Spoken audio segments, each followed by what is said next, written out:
Saya Ahmad Tawakal dari Abasia Capital. Ya, pada kesempatan kali ini kita akan membahas topik yang luar biasa ya. Ini bocoran di depan ya. Ini kalau misalkan di eh, IHSG kayaknya kita gelap ya. Saya justru melihat di sektor emas nih peluang 10 bagger ke atas tuh melimpah banyak banget. Luar biasa sampai pusing mau milih yang mana gitu ya. Oke, nanti kita akan bahas nanti ya. Eh, Sebelumnya saya perkenalkan dulu, jadi Abasia Capital itu eh, kita adalah perusahaan yang kita melakukan investasi juga. Jadi kita mempunyai pemegang saham ya, ada banyak ya. Jadi kita melakukan investasi on behalf of shareholder. Kita invest di saham global, jadi bukan hanya Indonesia.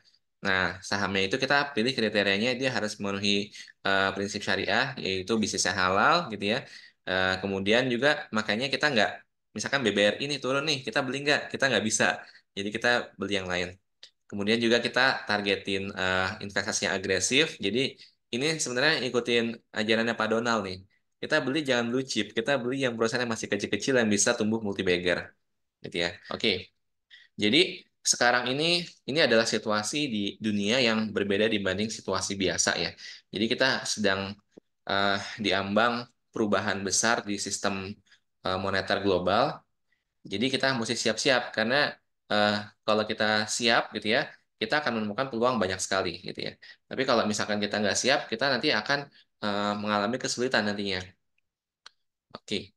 Nah, ini yang berikutnya ya. Ini sebuah piramid terbalik ya. Nah, piramid terbalik ini dibuat oleh John Exter. John Exter itu adalah pejabat The Fed pasca Perang Dunia II. Dia juga yang membangun bank sentral di Sri Lanka. Jadi dia orang yang sangat berpengaruh ya pada masanya. Nah, beliau itu mengklasifikasikan aset menjadi beberapa tier. Yang pertama yang paling penting yang menunjang fondasinya adalah gold, emas ya. Nah, kemudian makin tinggi risiko asetnya, maka dia makin ke atas levelnya. Nah, jadi ketika misalkan eh, aset yang lain ya, misalkan jumlah bond ya di dunia, di global tuh naik jumlahnya karena banyak yang ngutang gitu ya, maka ketika terlalu besar, maka piramida ini akan menjadi tidak seimbang. Sehingga ujung-ujungnya nanti akan terjadi krisis, dan untuk menstabilkan krisis itu, maka fondasinya harus diperkuat. Cara memperkuatnya adalah goldnya harus naik harganya, sehingga fondasinya jadi lebih besar, lebih kuat. Nah, ini terjadi sepanjang sejarah ya. Ketika krisis keuangan terjadi berkali-kali, maka saat itu juga gold itu akan cenderung naik. Nah, sekarang ini kondisinya itu dunia itu hutangnya tuh sudah luar biasa besar. Kita lihat dari negara yang paling besar aja dari US ya. Ini yang paling atas nih hutang dari pemerintah, yang bawah ini eh, sorry.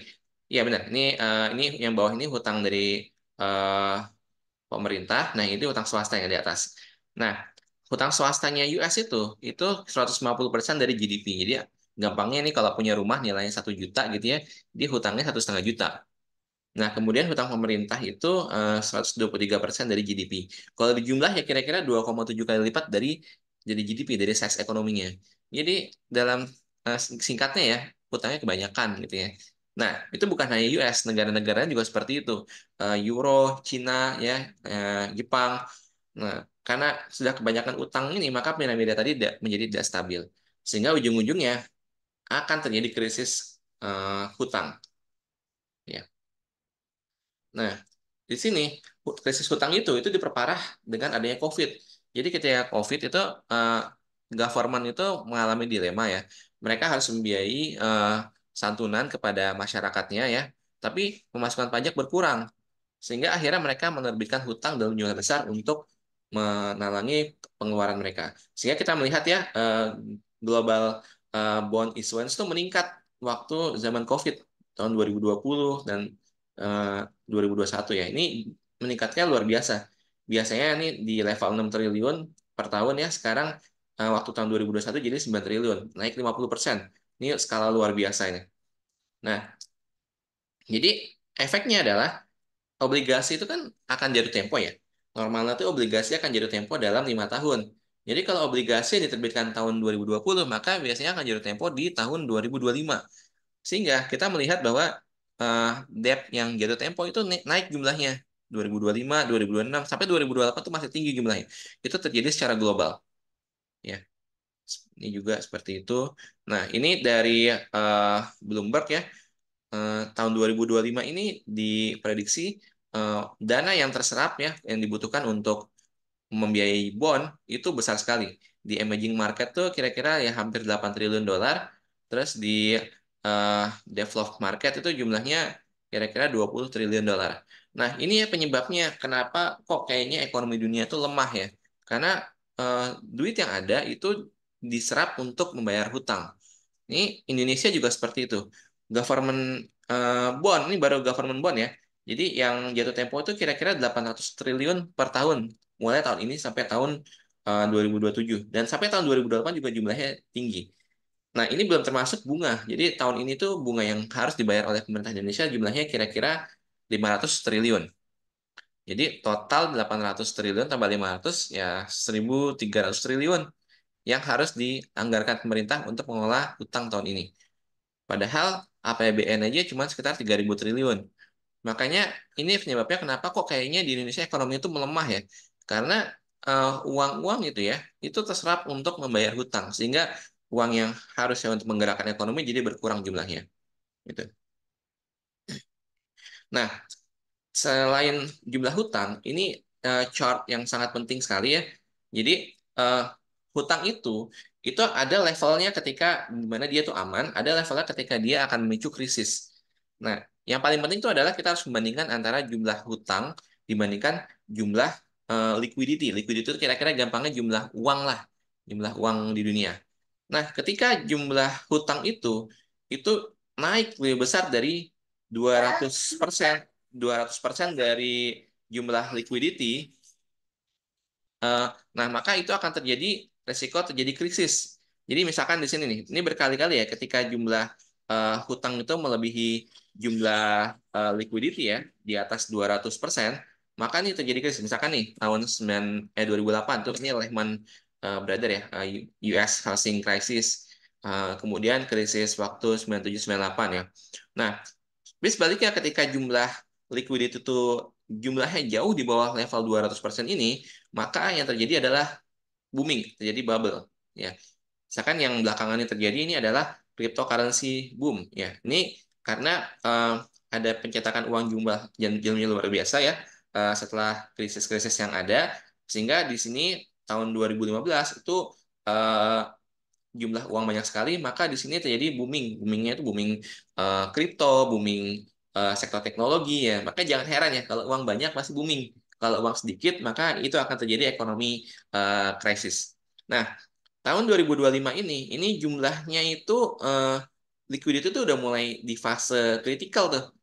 Nah, nanti ketika hutang itu sudah mulai banyak jatuh tempo di tahun 2025 akhir ya, atau semester 2 maka liquidity akan makin terserap lagi. Jadi saya sih prediksinya sih kalau yang dibilang resesi atau krisis hutang itu akan mulai terjadi di semester 2 2025 gitu ya. Oke.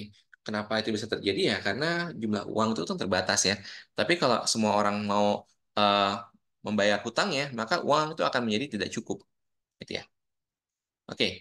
Nah, Eh, jadi liquidity itu akan squeeze ya jumlah uang sedikit tapi orang rebutan untuk membayar hutang. Maka yang akan terjadi adalah interest rate global akan naik. Ya, nggak mungkin nggak naik.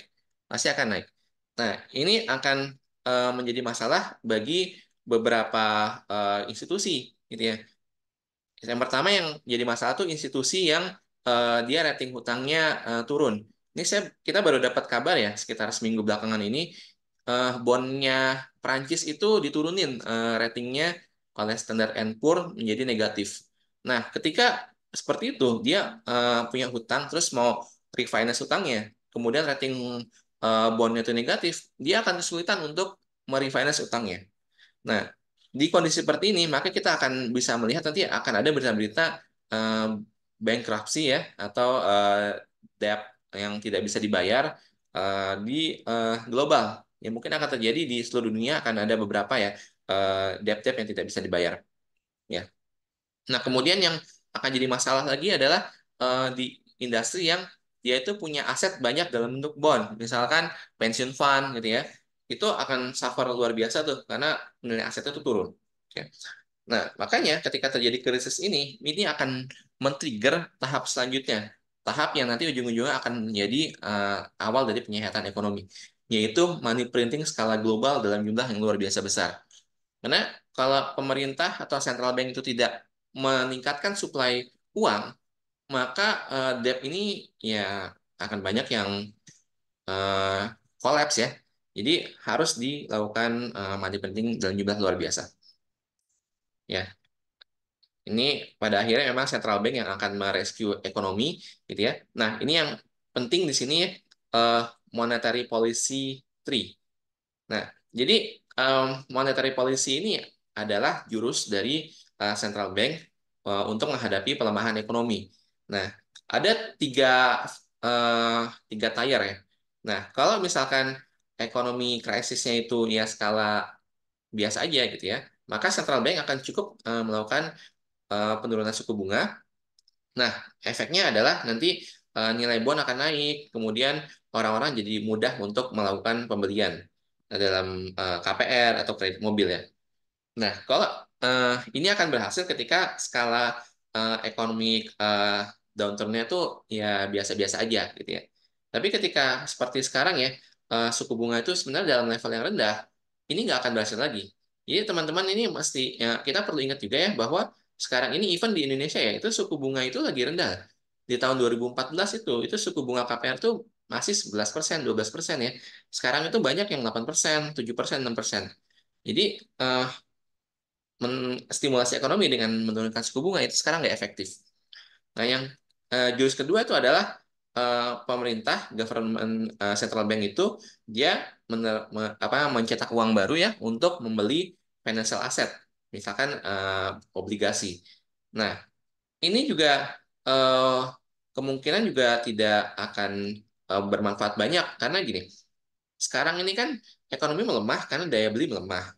Nah, kalau pemerintah itu dia fokusnya itu cuma untuk menalangi bond yang bermasalah saja, maka yang akan terselamatkan ya pemegang bondnya itu. Tapi masyarakat tetap tidak punya uang untuk melakukan pembelian. Jadi ya ekonomi dalam hal ini daya beli konsumen juga nggak naik gitu ya. Nah, eh, monetary policy 2 ini efektif ketika masalahnya terutama fokusnya itu bukan di daya beli masyarakat, tapi ketika ada krisis di financial sector, misalkan waktu krisis tahun 2008 ya. Waktu itu kan yang terjadi itu adalah beberapa financial institution tuh yang mendanai KPR itu tiba-tiba nggak bisa mengakses uang ya, nggak bisa mengakses funding sehingga terjadi kolaps. Nah, waktu itu pemerintah menerbitkan uang dalam jumlah banyak untuk menolong mereka sehingga akhirnya ekonomi bisa balik lagi. Nah, di tahun 2025 ini dan mungkin sampai tahun 2027 yang terjadi masalah itu adalah semua masalah gitu ya. Jadi hutang tuh banyak, kemudian hutang jatuh tempo tuh mau eh, meningkat jumlahnya di beberapa tahun ke depan, kemudian daya beli juga melemah. Maka policy yang tadi itu nggak akan berhasil lagi. Nah, jadi nanti akan terjadi eh, senjata terakhir, senjata ultimate dari central bank akan keluar. Monetary policy ini itu gampangnya itu uang itu akan langsung dikasih ke masyarakat ya. Jadi seperti waktu COVID lah tiba-tiba orang-orang tuh dapat BLT ya. Tapi BLT-nya ini dalam jumlah yang luar biasa besar nantinya. Sehingga masyarakat akan bisa melakukan belanja, akan bisa beli barang-barang ya. Eh, Kemudian ekonomi akan balik lagi gitu ya. Nah, kalau di summary-in, monetary policy 3 ini itu eh, macam-macam tuh ya. Jadi ini yang kanan nanti di sektor swasta, yang di kiri ini di sektor pemerintah. Nah, jadi eh, ada helikopter money ya. Orang-orang akan dikasih duit, kemudian bisa jadi nanti tax rate itu ya, pajak itu akan diturunin. Nah, sebagai gantinya central bank akan menerbitkan uang ya untuk membiayai anggaran pemerintah. Kemudian suku bunga diturunkan dan nanti bank itu ya itu akan dikasih uang dalam jumlah besar kemudian disuruh minjemin ke masyarakat biar mereka tuh masyarakat bisa membeli rumah, bisa membeli mobil ya dengan kredit. Nah, kemudian juga nanti kita akan melihat ada debt itu yang dihapuskan. Ya, karena kan sebagian hutang, ini dalam hal ini US ya, US itu hutangnya saat ini pemerintah itu punya hutang 35 triliun dolar. Nah, 6 triliun dolarnya itu hutangnya itu ke The Fed. Nah, bisa aja nanti The Fed itu langsung menghapuskan 6 triliun dolar itu. Ya, sehingga nanti level hutang pemerintah itu ya turun gitu ya. Nah, eh, kemudian di masyarakat ini nanti juga bisa ada hutang-hutang masyarakat yang dihapuskan, gitu ya, dengan dana dari hasil money printing, gitu ya. Nah, ini benar-benar jurus yang ultimate ya. Ini akan mengubah tatanan ekonomi ya. Ya memang nanti ujung-ujungnya ekonomi akan jalan lagi ya, masyarakat punya duit, spending akan jalan lagi. Tapi nanti efeknya itu adalah kalau uang dicetak dalam jumlah luar biasa, maka nilai uang akan turun, gitu ya, akan terjadi inflasi. Nah, tapi memang sepanjang sejarah ya krisis-krisis ekonomi itu ketika krisisnya itu karena hutang, maka inflasi itu selalu menjadi salah satu cara untuk mengurangi level hutang pemerintah, gitu ya. Nah, ini mungkin ada yang bertanya ya, kenapa sih kok bisa hutang itu bisa berkurang dengan inflasi? Nah, jadi anggap misalkan hutang itu 1 triliun nilainya ya. Nah, ketika misalkan ada inflasi 20% gitu ya, maka secara angka nilai hutangnya tetap 1 triliun. Tapi secara spending power dari hutang itu sudah berkurang 20%. Jadi nanti efeknya itu ya pajak itu naik jumlahnya secara nominal gitu ya. Eh, Ekonomi GDP naik secara angka ya. Nah, tapi sedangkan utang itu kan jumlahnya tetap ya secara angka. Jadi nanti level hutang itu jadi akan cenderung terasa turun jika dibandingkan dengan GDP. Nah, ini tahun 1926 sampai 1936 ini krisis Great Depression ya di US. Di sini inflasi itu menjadi salah satu faktor untuk menurunkan level hutang. Kemudian ini tahun 2008 ya, ekonomi krisis karena properti ini juga nih ada inflasi. Kemudian di Indonesia, ini di di sini inflasi itu lumayan gede loh untuk menyumbang pengurangan hutang pemerintah. Oke, nah berikutnya tadi kan kita bahas mengenai nilai uang itu akan berkurang, gitu ya, karena ekonomi eh, itu kondisinya itu mengharuskan untuk terjadinya money printing luar biasa. Nah, berarti nanti confidence orang terhadap money itu akan berkurang. Salah satu gejalanya nanti di lapangan nanti akan terjadi orang-orang jadi nggak mau beli bond pemerintah karena dia beli bond tapi bondnya nilainya turun nanti spending powernya. Nah, makanya nanti akan diperlukan eh, policy baru untuk mengembalikan kepercayaan orang terhadap uang. Nah, ya, jadi ini akan trigger era baru yang namanya Bretton Woods 3. Oke, buat teman-teman semua ya, Bretton Woods itu adalah nama sebuah resort ya di US ya. Di situ tahun 1944 diadakan pertemuan oleh negara seluruh dunia gitu ya untuk di situ menentukan kesepakatan bahwa sistem keuangan dunia itu di back oleh gold. Jadi semua uang currency di dunia ini itu dipatok tuh, oke, 1 gram atau 1 ounce gold itu nilainya berapa dolar, nilainya berapa pound sterling dan seterusnya, gitu ya. Itu kesepakatan government seluruh dunia. Nah, kesepakatan itu berlaku dan berjalan selama beberapa tahun sampai akhirnya terjadi krisis di Amerika. Karena waktu itu pasca Perang Vietnam ya, mereka spending luar biasa, kemudian hutang naik. Nah, akhirnya tahun 1971, US sendiri, dia secara sepihak, dia bilang bahwa US dollar itu tidak bisa lagi ditukar oleh emas. Sebelumnya bisa, gitu ya. Nah, jadi ini adalah era eh, Bretton Woods 2 ya, waktu itu akhirnya dibuat kesepakatan bahwa dunia, itu sistem keuangan dunia itu di backup oleh dolar ya. Jadi dolar itu menjadi currency global reserve currency itu yang strong itu mulai tahun ya tahun 1971 lah salah satunya. Nah, waktu itu juga untuk memperkuat eh, posisi dolar, waktu itu pemerintah US tuh bikin deal dengan Arab Saudi bahwa penjualan minyak bumi itu harus dilakukan dalam dolar. Gitu ya. Nah, tapi sekarang ya kita kan akan mengalami era di mana uang itu tidak dipercaya lagi. Maka uang itu aku harus kembali di backup oleh sesuatu yang memiliki nilai. Nah, nilai ini itu ya berarti harus hard asset. Dalam hal ini berarti komoditi, termasuk emas. Gitu ya. Biar masyarakat jadi percaya lagi untuk megang uang, megang obligasi. Gitu ya. Nah, eh, makanya sepanjang dari 2023 gitu ya, itu kita dengar berita bahwa central bank seluruh dunia itu ya, itu banyak yang mulai akumulasi gold gitu ya, secara pelan-pelan gitu ya.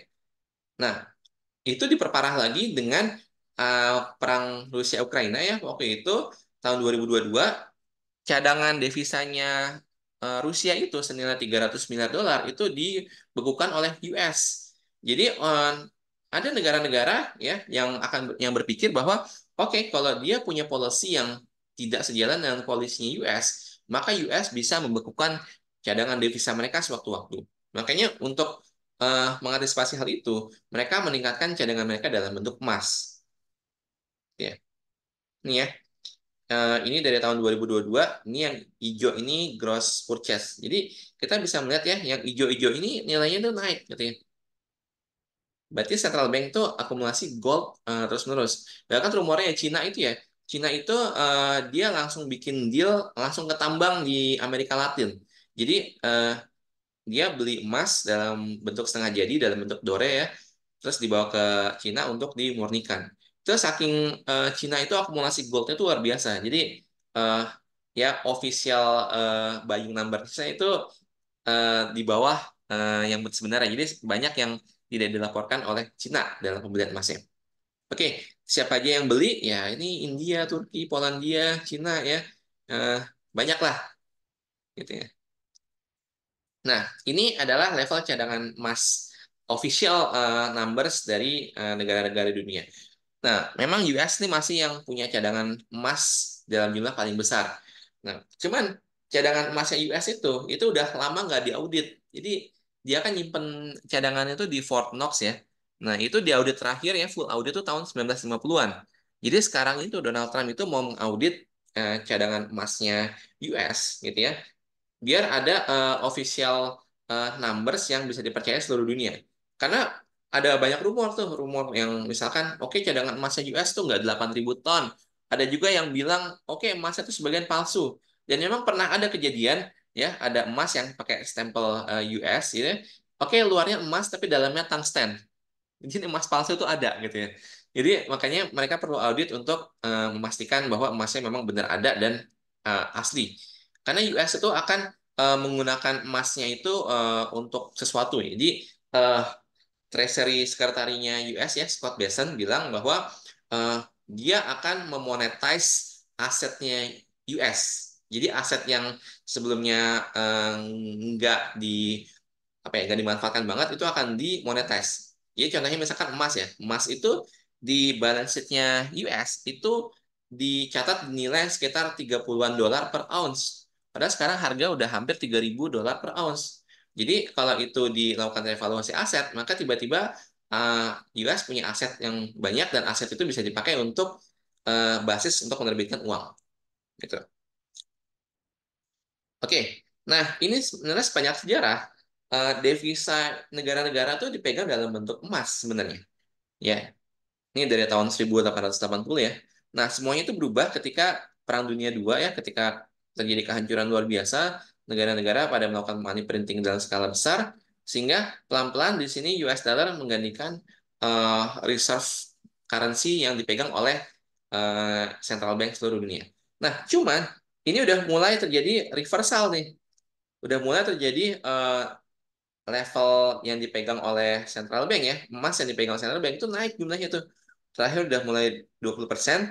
Nah, ini kalau ini naik-naik terus ya, ini ya akan terjadi perubahan luar biasa. Yang pertama begini, berarti demand gold tuh akan naik luar biasa, padahal kan suplainya itu segitu-segitu aja ya.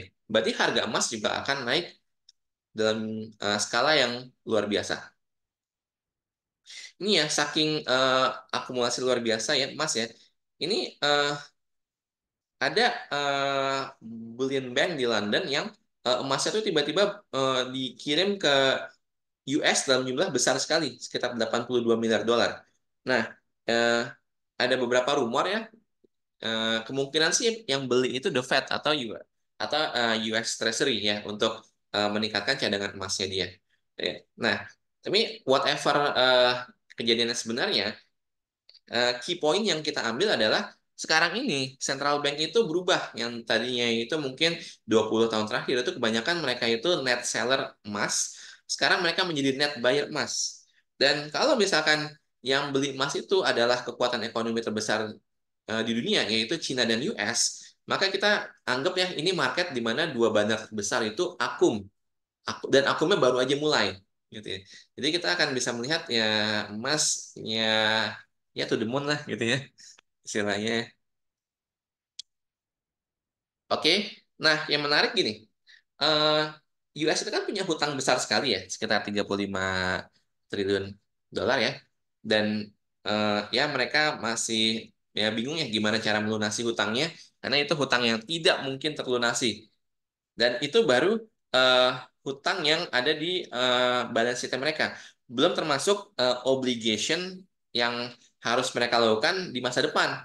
Jadi mereka tuh punya obligation tuh banyak ya. Pension fund ya segala macam.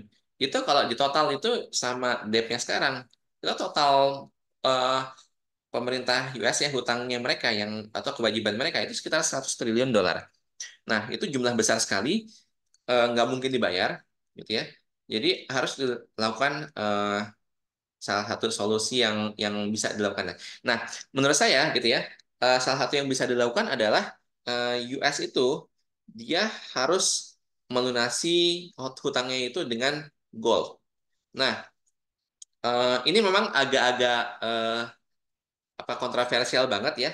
Ini tergantung policy yang akan diambil oleh US nanti ya. Tapi kalau misalkan US itu melakukan pelunasan obligasinya dia dengan menerbitkan obligasi baru yang dijamin oleh emas, nah itu bisa lunas hutangnya. Tapi catatannya emas itu harus naik ke 135 ribu dolar per ounce. Padahal sekarang sekitar 2.900, yang naik luar biasa lah, gitu ya. Tapi saya rasa ini akan eh, somehow akan kejadian. Ya mungkin angkanya nggak 135 ribu ya, tapi angkanya akan cukup tinggi karena gini, hutang itu problem hutang tuh nggak terjadi di US aja. Itu terjadi juga di negara lain. Jadi bisa aja bikin kesepakatan ya. Oke, kita sama-sama punya hutang gitu ya. Kita selesaikan hutang kita sama-sama dengan memanfaatkan cadangan emas kita. Ya udah emas itu naikin aja harganya, kemudian terbitin bond baru untuk melunasi obligasi yang lama gitu ya. Ya, ini kita lihat aja ya. Ya, ini tergantung dari political decision ya. Ya, kita lihat nanti. Gitu ya. Oke, nah ini eh, yang beli emas tuh bukan hanya pemerintah tapi juga masyarakat ya. Ini di Costco ya. Costco itu department store di US ya. Inilah kayak Lotte Mart lah kalau di Indonesia. Itu emasnya itu sempat eh, habis ya. Kemudian ini di Korea Selatan itu ya, pabrik pengolah emasnya dia ya, seperti Antam lah itu kehabisan emas. Kemudian di Cina juga ini pada beli emas. Nah ini yang menarik juga, ya perusahaan asuransi di Cina itu boleh pegang aset dalam bentuk emas dalam jumlah 1%, gitu ya, 1% dari aset. Nah ini gede banget karena ini baru pilot project kan ya. Nanti kalau diteruskan ya, oh itu tiba-tiba uang dalam jumlah besar tuh akan masuk tuh ke emas. Oke, nah jadi ini akan kembali lagi ya, gold itu ultimate asset harganya akan naik. Jadi biasanya ya silver juga akan ikut naik, ikut emas. Jadi karakter tuh begini. Anggap kalau misalkan kenaikan bull precious metal itu kayak kayak pertandingan sepak bola lah. Ada dua babak gitu ya. Nah, emas itu udah naik dari babak pertama. Nah, tapi silver itu baru naik di menjelang pertengahan babak kedua. Tapi ketika silver udah naik, maka naiknya itu akan luar biasa meningkatkan akan lebih dari kenaikan gold. Jadi silver akan luar biasa. Kenapa seperti itu? Karena market cap-nya silver itu lebih kecil dibandingkan gold ya. Jadi kalau tiba-tiba banyak uang mau masuk ke situ, ya harga silver akan naik luar biasa. Nah, ini target harga emas dan perak di tahun ini ya, akhir tahun target saya kalau dirupiahin ya sekitar 2 juta per gram. Terus kalau perak ya sekitar 25.800 per gram. Gitu ya. Nah, itu ya ini bisa cepat, lebih cepat kejadiannya ya tergantung political will ya. Kalau misalkan pemerintah merasa oke, ini kondisi ekonomi udah luar biasa parah, harus dilakukan money printing segera ya, kemungkinan harga gold ya bisa naik lebih cepat lagi kemungkinan. Nah, di sini, ini historical ini ya, ketika harga emas naik, maka harga saham emas tuh naik lebih luar biasa lagi. Ini dari tahun 2001 sampai 2008 ya. Di sini kita bisa ngelihat tabel di sini, emas tuh naik ya hampir 3 kali lipat ya. Nah, ini average harga saham tambang emas ya. Ini tambang emas yang blue chip yang gede-gede di dunia, itu average naik 9 kali lipat. Nah, kemudian ini silver. Silver naik 3,6 kali lipat, harga saham tambang perak gitu ya, itu naik 16 kali lipat. Jadi selalu ya harga saham tambang emas itu naik lebih dahsyat dibandingkan kenaikan harga emas dan peraknya sendiri. Nah, eh, jadi anggap misalkan dalam mungkin 7 tahun ke depan emas tuh 10 beggars ya, ya berarti tambang emas mungkin 30 beggars gitu ya, luar biasa gitu ya. Nah, ini kita pernah melihat kenaikan luar biasa harga emas itu terakhir tahun 70-an. Jadi tahun 71 tuh harga emas tuh 35 dolar per ounce. Di akhir tahun 1980 tuh harganya itu eh, hampir 600 ya. Jadi nyaris 20 beggars. Ya, berarti nggak usah ditanya ya harga saham tambang emas waktu itu naiknya berapa. Pasti luar biasa. Oke. Nah, kita ke selanjutnya ya, invest di saham tambang emas dan perak. Nah, kenapa kok saham ya? Ya sebenarnya bisa-bisa aja sih kita beli emas ya untuk investasi, dan saya yakin sih ya, insya Allah emas tuh dalam 5 tahun itu akan lebih tinggi kenaikannya dibandingkan IHSG ya. Eh, jadi megang emas aja itu untungnya udah luar biasa gitu ya. Nah, eh, tapi kalau saya pengen cari yang lebih luar biasa lagi ya. Jadi saya akan beli sahamnya. Nah, saham tambang emas dan perak itu ada 3 tipe.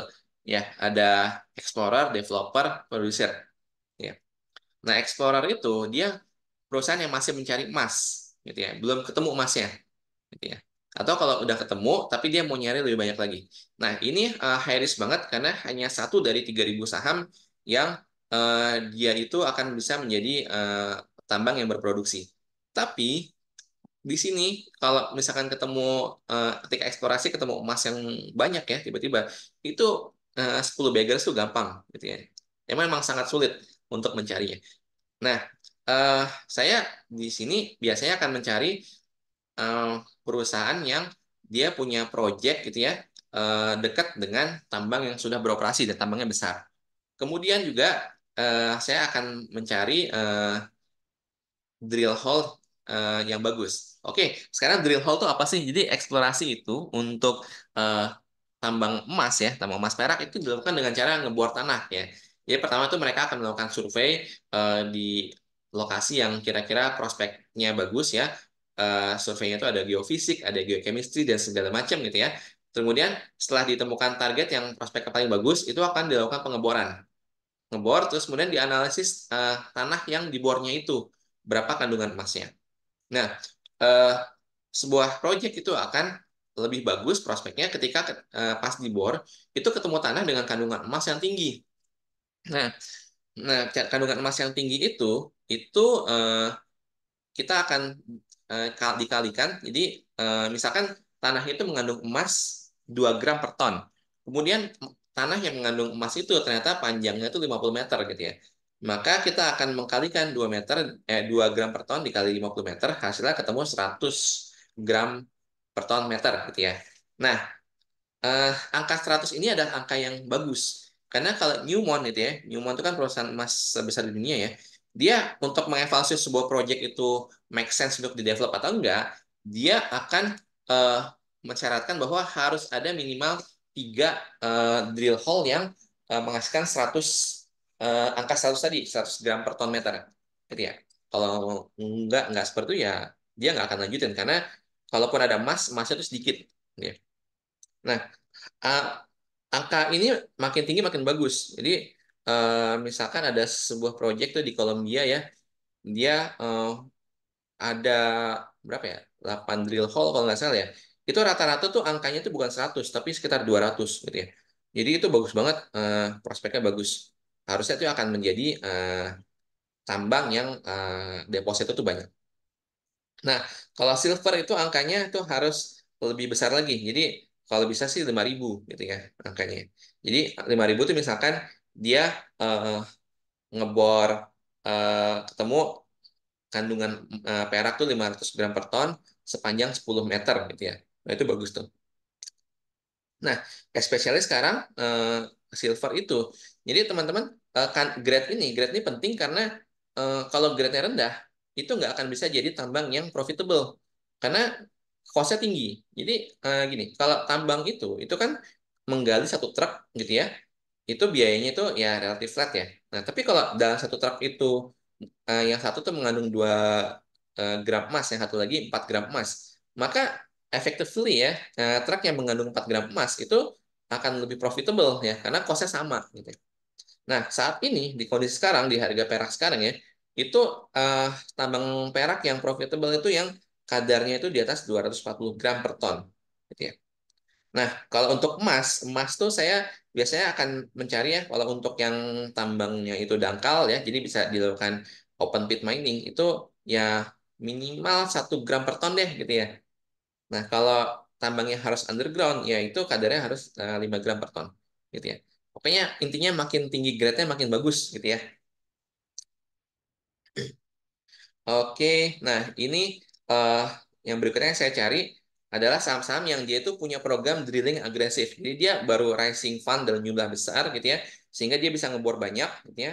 Kemudian manajemennya juga punya technical capability yang bagus. Jadi misalkan CEO-nya itu eh, ahli ya exploration geologis yang punya pengalaman menemukan emas di proyek-proyek yang lain gitu ya.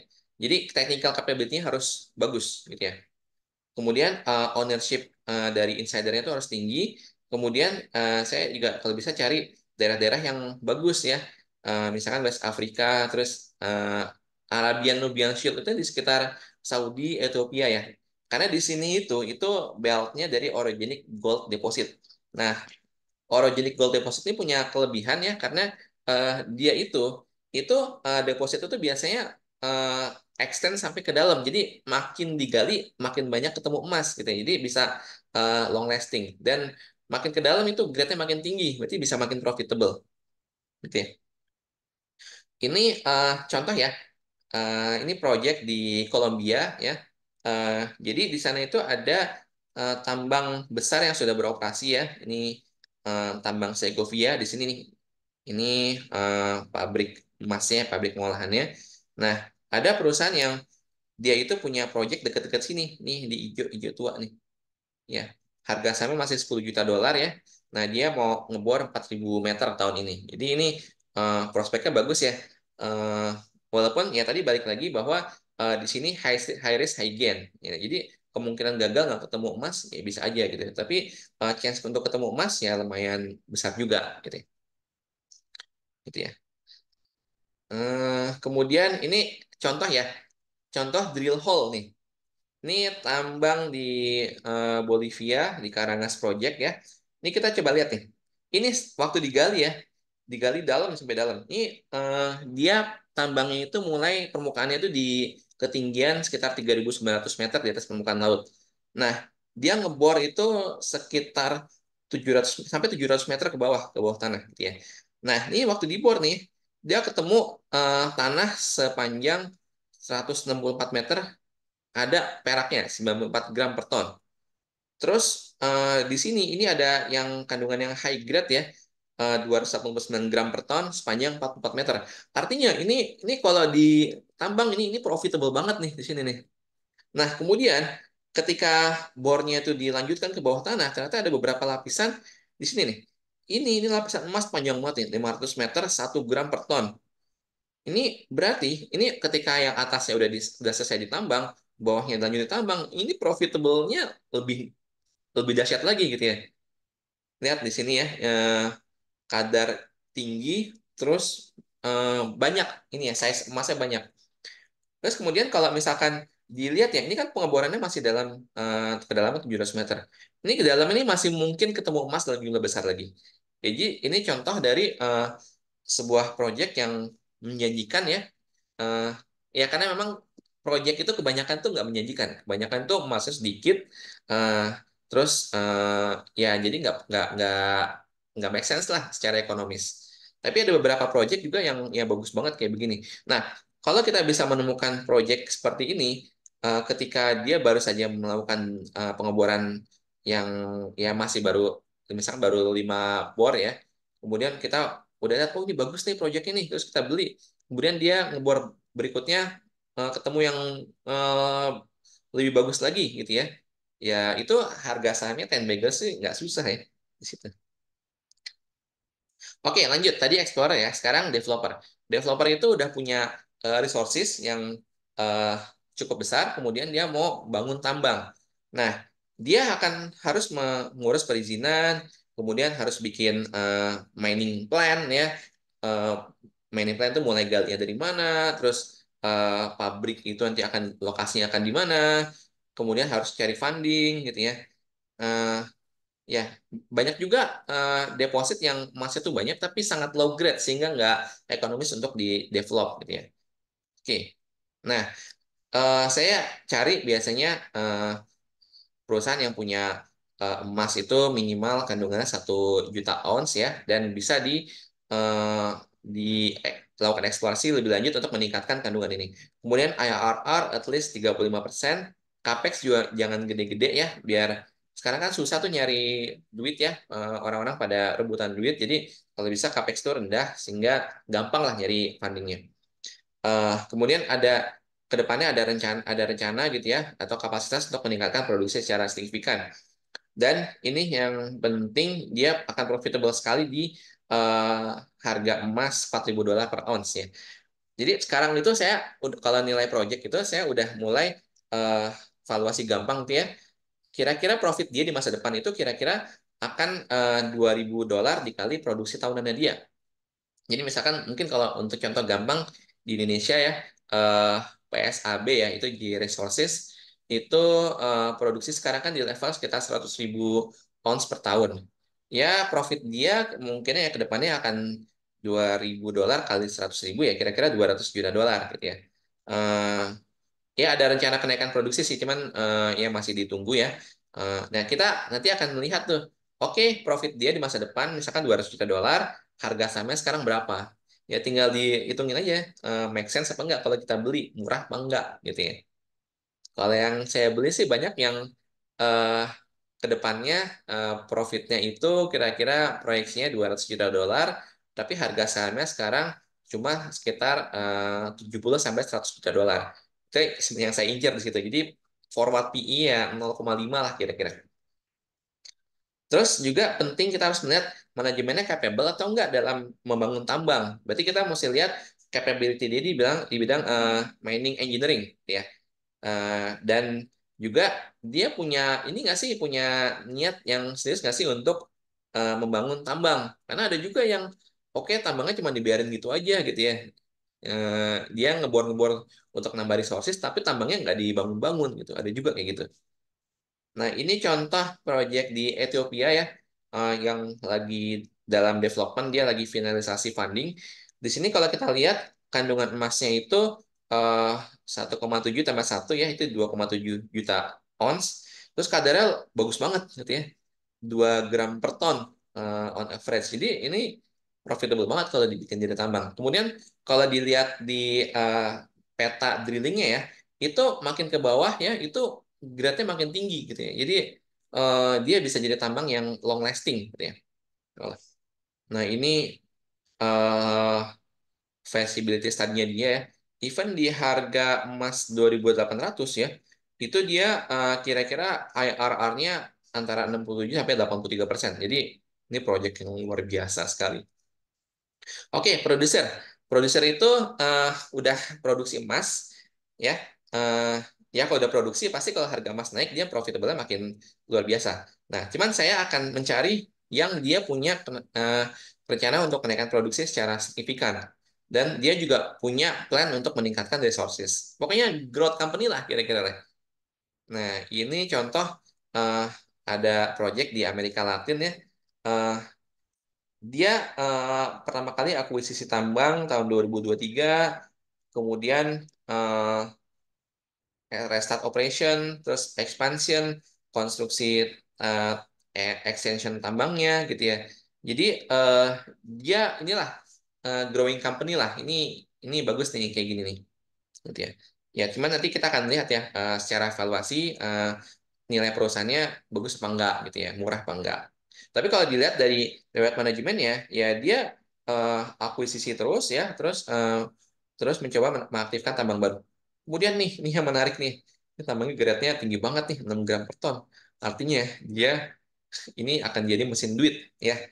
Kemudian waktu dia melakukan pengeboran tuh ada beberapa pengeboran yang hasilnya luar biasa, sangat-sangat world class. 242 meter, 9 gram per ton. Ini ya luar biasa ya. Cuman memang harus sabar kalau mau kayak gini ya hold dalam waktu beberapa tahun kayaknya mungkin bisa ya. Oke. Nah, ini eh, tadi ya dia eh, main restart, kemudian nambah tambang baru, naikin rencana produksi, ya gitulah. Hmm. Kalau resource-nya besar dan grade-nya bagus, maka dia lebih punya chance untuk meningkatkan produksi secara profitable. Ya. Oke, nah ini chart ya, ini chart namanya Lassonde Curve ya. Lassonde Curve itu dibuat oleh Pierre Lasson. Jadi dia seorang pengusaha pertambangan yang sangat dihormati secara global.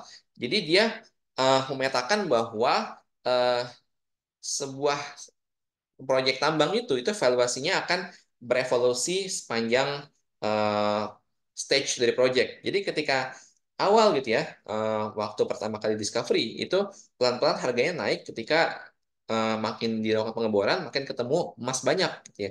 Harganya naik, naik, naik, naik. Nah, nanti di sini sampai oke, titik puncaknya adalah ketika eh, sudah ketemu reserve dalam jumlah cukup besar dan dia mau naik ke tahap selanjutnya. Tahap selanjutnya yaitu konstruksi.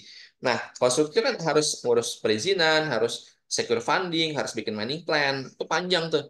Jadi sebagian orang itu nggak sabar ya udah dijual aja gitu ya. Nah, ketika nanti sudah mulai eh, definitif ya rencana tambangnya, fundingnya udah definitif gitu ya, itu nanti harga saham itu naik lagi sampai ketika nanti udah mulai produksinya naik, naik, naik terus ya, eh, ya nanti akan mencapai titik puncaknya gitu ya. Nah, dari chart ini kita akan bisa melihat ya bahwa kenaikan luar biasa terjadi di sini nih.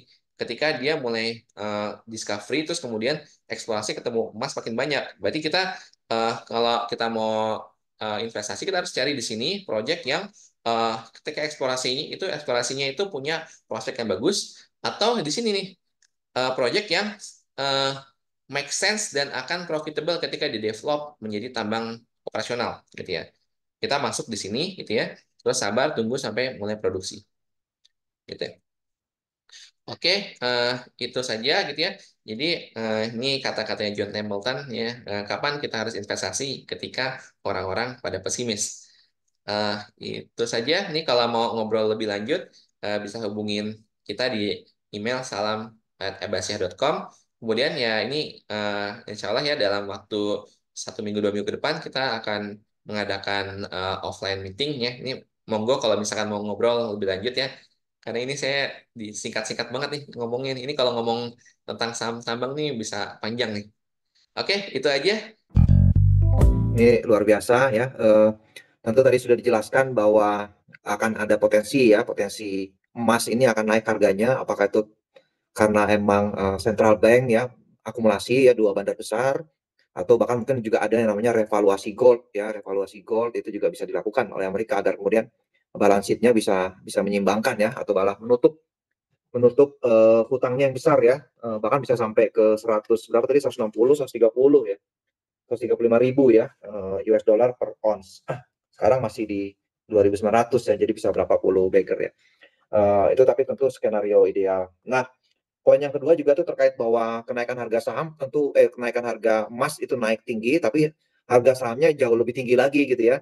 Jadi secara jelas kalau Pak Ahmad lebih memilih beli perusahaan emas dan silver daripada beli emas dan silvernya gitu ya, karena jauh lebih tinggi. Tapi kemudian tentu harus dicari ya, dicari perusahaan emas yang seperti apa.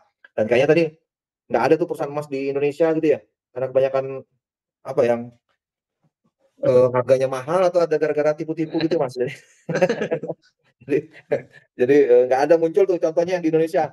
Iya. Jadi banyaknya di luar atau semua di luar tadi ya. Nanti mungkin juga bisa diceritain tuh ya Mas ya. Nah yang kedua adalah saya menarik tuh PI-nya setengah. Wah ini kan pair-nya itu setengah gitu ya. Kita kalau bisa nyari PI yang satu ini malah setengah gitu ya. Jadi kalau PI satu itu kan normalnya itu kan harusnya ke 10 ya, ke 10 atau ke 15 tergantung nanti sentimen market lagi kalau memang lagi bullish di market bisa jadi malah ke 15, bisa ke 15 sampai 20 gitu ya atau bahkan lebih. Jadi dengan dapat PI 1 aja kita bisa menemukan potensi saham yang bisa 10 bagger atau 15 bagger ya. Apalagi setengah ini bisa 20 30 gitu ya. Tentu dalam waktu tertentu ya, tidak dalam waktu 1 bulan atau 1 tahun. Nah ini sangat menarik presentasinya. Jadi mungkin kita kebuka gitu ya matanya bahwa ada peluang yang luar biasa di tengah gonjang-ganjing dunia. Jadi kalau memang dunianya mau kiamat juga masih ada peluang untuk cuan gitu ya Mas ya. Jadi hutang bisa banyak gitu ya naik gitu ya, ada banyak yang bangkrut nanti perusahaan-perusahaan, mungkin negara-negara banyak yang bangkrut gitu kan. Tapi emas di masa krisis itu akan jadi luar biasa dan ini sudah pernah terjadi sebelumnya gitu ya dari 71 tahun 71 sampai 80 dengan kondisi yang mirip itu emas dari harga 30 ke 600 ya 20 kali lipat. Nah, Andi, ini jadi bukan yang pertama di dunia. Jadi sejarahnya udah pernah ada gitu ya. Kalau Bung Karno kan ngomongnya jangan sekali-kali lupain sejarah. Jadi kita mengacu ke sana kan. Jadi pertanyaannya apakah dari 2.900 itu ke berapa ini ya? Ke berapa pun tapi tetap aja menarik ya. Ke 4.000 juga tetap menarik, ke 10.000 ya menarik. Apalagi kalau 100.000 ya. Jadi kalau di YouTube di Amerika tuh udah banyak yang bahas, Wall Street juga udah banyak yang bahas, Central Bank juga udah banyak yang beli gitu ya. Di beberapa negara udah pada beli gitu ya. Indonesia bikin bank emas gitu ya. Apakah Prabowo ini dengar dari Ray Dalio gitu ya. Jadi ayo cepat bikin bank emas daripada emas mau keluar semua gitu ya. Jadi ini gimana caranya agar kemudian Indonesia juga ikut bisa dengan masuk BRICS ya tentu ada informasi-informasi dari Cina, dari Rusia. So ada peluang yang besar banget ini dari emas dan ini sudah disampaikan secara gamblang sama Mas Ahmad ya. Tentu nanti juga kita bisa bisa bertanya, ini gimana caranya kita mau berinvestasi di perusahaan-perusahaan emas di luar negeri? Nah, itu juga bisa dibahas detail juga gitu ya, Mas ya. Ya, Jadi ini mungkin ada beberapa pertanyaan dari teman-teman. Kita mungkin silakan Mas Faruk mungkin boleh dibantu ya untuk Boleh. dibacakan pertanyaannya ya. Mungkin 3 pertanyaan dulu ya. Nanti kita bisa pilih kita kasih voucher dari untuk EI Insight tanggal 15 Maret itu yang terbaik ya. Boleh. Nanti bisa dipilih sama Mas Ahmad satu, saya satu gitu ya. Mas Faruk ya. ya, Boleh. Boleh nih langsung Pak Ahmad ya Pak Dokter. Ini ada pertanyaan dari Mas Apta Hadian ya. Jika harga emas naik, nah bagaimana sentimen terhadap emiten penjual emasnya Pak? Nah, untuk ada kaitan atau kita tetap ngomongin stok nih. Monggo ya, Pak Ahmad. ya, ya, ya. Gini, eh, kalau misalkan harga emas naik ya, orang-orang yang dia itu beli emas untuk investasi, itu akan makin ini kan, akan makin berat, wih. Jangan-jangan naik lebih tinggi lagi, jadi bisa jadi lebih tinggi lagi naiknya. Kemudian, apalagi kalau misalkan dia itu punya apa ya, punya reserve, punya inventory emas di harga misalkan dia belinya di harga 2.500. Ketika misalkan sekarang harga 5.000 gitu ya, ya udah tinggal dihitung profitnya kayak gimana. Ini Oke. kayak ngomongin harta nih kayaknya nih, ketahuan nih. Iya, harta nih gimana nih hartanya Mas? Iya, iya. Itu Kan mesti. salah satu supplier dari Bank Emas kan, Bank Emas tuh ada BSI Heeh, sama BRI kan. heeh, mhm, Jadi yang penyalurnya kan ada Antam sama Harta gitu ya. mhm, mhm. Ini Harta gimana nih kira-kira nih, Iya. Mas Ahmad nih? Ya, perlu ditanya tuh ke direksinya, dia emasnya di harga berapa inventorinya, gitu. Kemarin kan Kayaknya dia baru nggak tertarik ini. Mas heeh. Ahmad nggak tertarik kayaknya Harta ya. Jadi mungkin dilihat cash flow-nya mana, uangnya kok nggak pernah muncul gitu, minus terus ya. Iya iya iya. Senangnya yang luar negeri kayaknya. Oke, Oke. siap. Nah, ini dari Pak Handoko nih. Tadi ketika di penjelasan materi Pak Ahmad ada beberapa perusahaan yang di-mention ya di beberapa negara konflik seperti Mmm, Bolivia, Ethiopia. Nah, eh, biasanya apakah ada join dengan pemerintah lokal negara tersebut? Terus gimana oke. cara kita nentuin GCG-nya? Pak Oke. Dokter? Silakan. Ya, Ethiopia itu ada perang ya selama mungkin 10 tahun terakhir gitu ya. Tapi udah mulai damai tuh. Bahkan dia mau reformasi negaranya, dia mau bikin ini stock exchange dia. Bursa saham ada nanti di sana. Kemudian saham yang saya beli itu government itu punya saham di sana juga. Jadi lokal ownership itu sekitar 20%. Kemudian saya punya saham tambang perak ya di Bolivia. Itu sekitar 40, kalau nggak salah 45% saham itu dimiliki oleh pemerintah Bolivia gitu. Dan itu udah beroperasi selama 200 tahun. Jadi ya udah tinggal lanjutin aja. Kemudian tadi ada juga ya gimana cara analisisnya, cara informasinya gitu ya. Benar. Eh Ya, kalau di luar negeri ya, itu saham-saham di luar negeri itu sangat transparan dalam melaporkan perusahaannya gitu ya. Bahkan mereka tuh presentasi itu mungkin bisa setahun bisa 12 kali gitu ya. Kemudian ketika mereka melakukan eksplorasi pengeboran itu dilaporin tuh ngebornya di titik mana, berapa meter, ketemu emas berapa gram. Kalau di Indonesia exploration report tuh cuman berapa duit yang keluar. Saya nggak pernah ketemu tuh di Indonesia tuh exploration reportnya tuh berapa meter gitu ya. Bahkan di Indonesia misalkan depositnya itu strukturnya kayak gimana aja juga susah banget nyari di laporannya. Even perusahaan yang gede seperti MDKA itu susah ketemu ini. Gitu ya. Tapi kalau di luar Nah, negeri lebih gampang. itu udah disebut tuh MDKA, PSAB. Itu kenapa nggak milih itu, Mas? Eh, karena gini, MDKA kan ya karena nggak semua orang yang di luar negeri lah Pak. BRMS gitu kan, ada tuh beberapa di Eh, Indonesia tuh. Rata-rata saya bisa beli perusahaan dengan quality seperti di Indonesia ya. Saya bisa beli di luar negeri dengan harga seperlimanya. Jauh lebih murah ya. Jauh lebih murah. Atau yang di Indonesia tuh sudah kemahalan. Bisa jadi. Kemudian yang Ya. saya perhatikan juga ini Pak Donald, kalau di luar negeri itu ada beberapa perusahaan yang dia kelihatannya bisa growing bagus karena saya lihat manajemen itu punya technical expertise yang luar biasa. Tapi kalau di Hmm. itu saya jarang sekali ketemu perusahaan tambang yang CEO-nya itu misalkan mining mining engineer atau exploration geologist gitu ya. Kebanyakan tuh orang manajemen biasa gitu ya. Jadi ya itu Hmm. penyebabnya kenapa di Indonesia nggak terlalu lincah geraknya mungkin. Jadi di Indonesia itu deposit-deposit gede itu kebanyakan ditemukan oleh orang luar negeri gitu. Ya, ya, di Indonesia nggak ada ya. Berarti Hmm. ada yang salah dengan ITB kayaknya, Mas. Tidak bisa menjadi CEO perusahaan tambang. Ini ada Pak Denny Rahman ini juga. MDKA PR 0,5 ya Pak Denny ya. Kalau ya, tapi kayaknya Kalau mahal sekali ya. Kayaknya udah di atas 100 ya. Sama BRMS juga. Ini udah mahal banget. Iya. Oke, oke. Oke. Silakan Bapak Ibu yang lain kalau ada yang mau ditanyakan. Kita ada komentar lain mungkin dari Pak Ahmad dan Pak Donald juga. Ini saya Kita coba, ini saya juga penasaran nih. Jadi Pak Ahmad nih sekarang ini udah punya berapa perusahaan emas dan perak ya di luar negeri ya? Boleh Eh, di-share nggak, Mas? ya, saya pegang berapa ya? 4 Pak ya?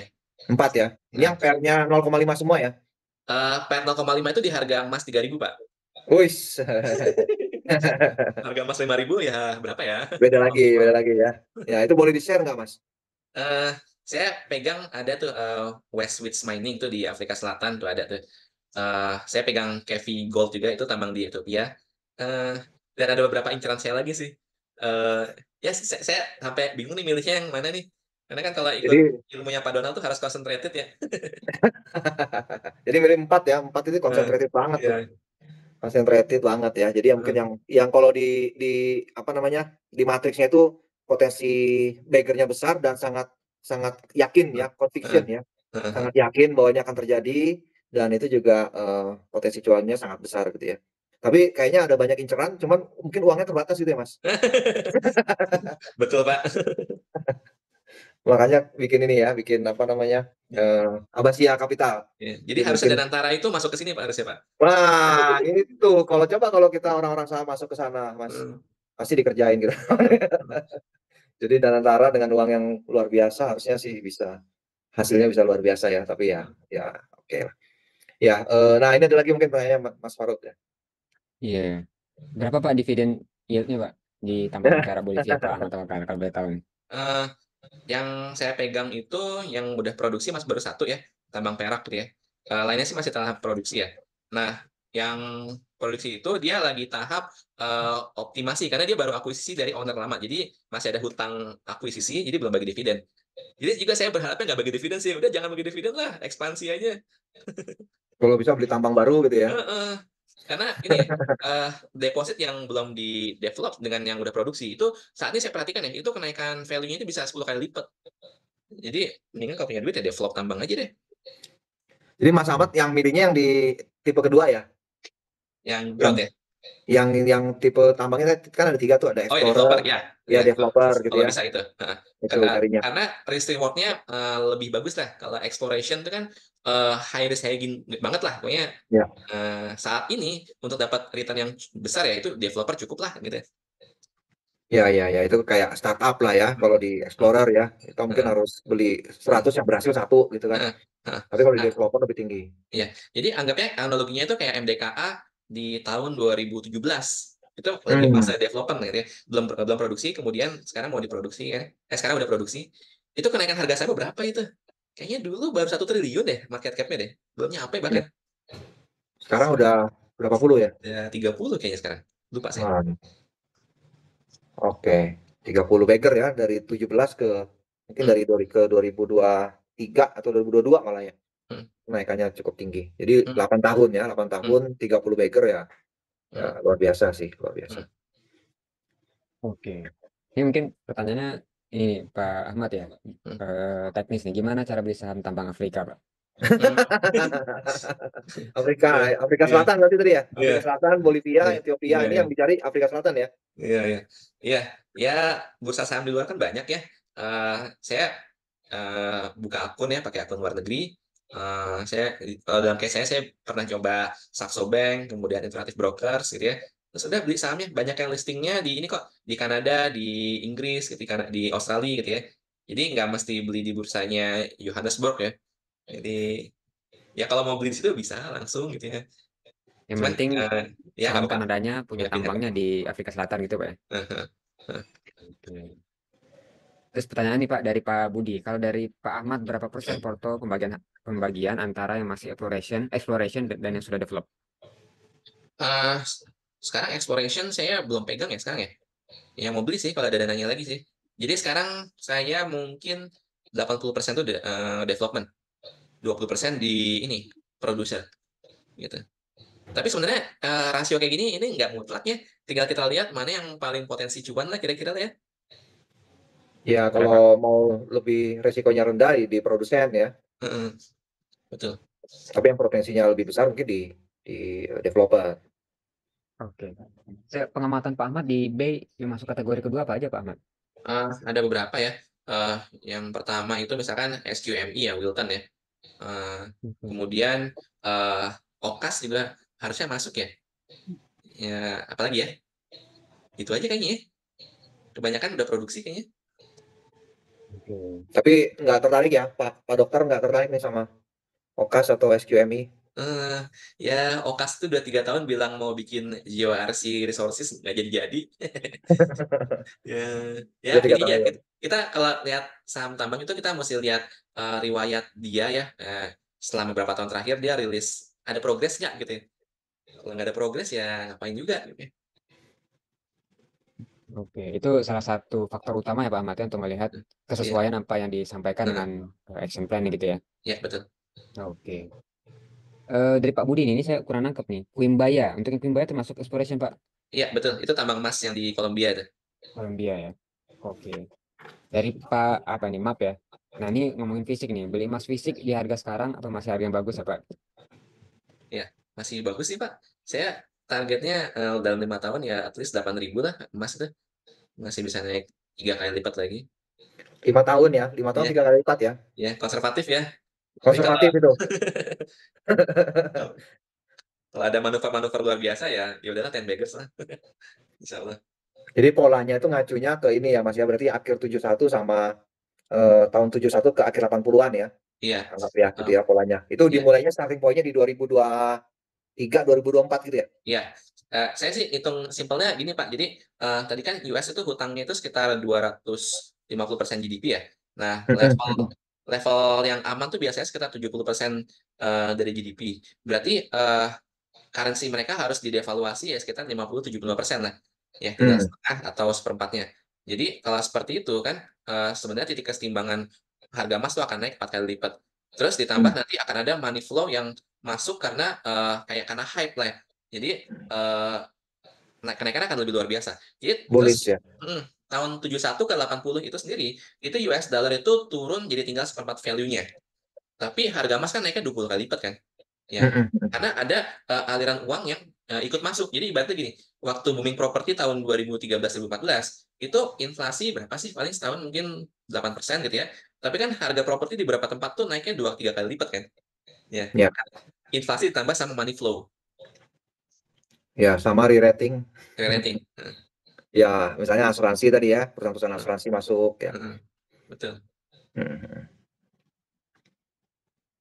Oke. Terakhir nih dari Pak Philip nih tentang BRMS. Praboya milik BRMS. Ada info nggak Pak Ahmad, Pak Donald? Saya nggak ada info, Pak. BRMS tuh valuasinya mahal banget ya. Gimana Pak Philip? Oke, sinyal saya putus. Bentar.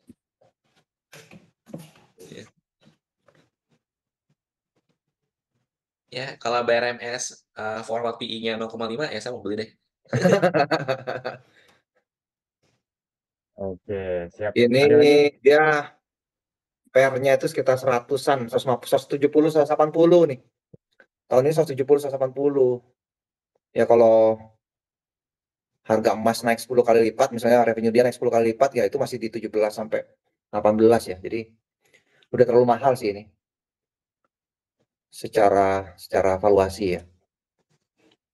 Ya walaupun tentu harga sahamnya bisa jadi ikutan naik ya. Cuma secara valuasi biasanya udah kemahalan. Lebih baik mungkin cari yang alternatif yang lain ya.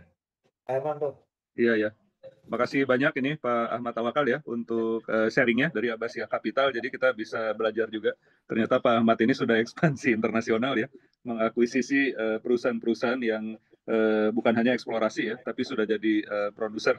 Dan tadi menarik ya tesisnya bahwa dunia ini debt-nya beberapa negara sudah tinggi ya, ada potensi default gitu ya. Terus nanti ada kemungkinan cetak printing.